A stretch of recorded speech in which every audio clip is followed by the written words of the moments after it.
আসসালামু আলাইকুম, কেমন আছেন? পবিত্র কোরআন শরীফে 114টি সূরার মধ্যে আমরা 10টি সূরার বাংলা অর্থ শুনেছি এবং জেনেছি। এবং কেউ যদি না দেখে থাকেন, আমার প্রোফাইলে যেয়ে দেখে নিন 10টি কোরআন শরীফের বাংলা অর্থ। এবং 11 নম্বর সূরা থেকে আজকে 20 পর্যন্ত আমরা শিখব বাংলা অর্থ। 11 নম্বর সূরা হচ্ছে সূরা হুদ, অর্থ হচ্ছে হযরত হুদ আলাইহিস সালাম। 12 নম্বর সূরা হচ্ছে ইউসুফ, এর অর্থ হচ্ছে হযরত ইউসুফ আলাইহিস সালাম। এবং 13 নম্বর হচ্ছে রাত, এর অর্থ হচ্ছে বজ্রপাত। 14 নম্বর সূরা হচ্ছে ইব্রাহিম, অর্থ হচ্ছে হযরত ইব্রাহিম আলাইহিস সালাম।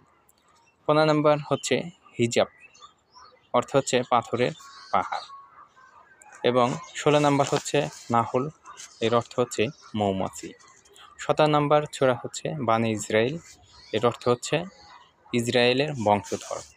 18 নম্বর সূরা অর্থ হচ্ছে কাহাফ, এর অর্থ হচ্ছে গুহা। এবং 19 নম্বর সূরা হচ্ছে মারইয়াম, এর অর্থ হচ্ছে ঈসা আলাইহিস সালামের মাতা।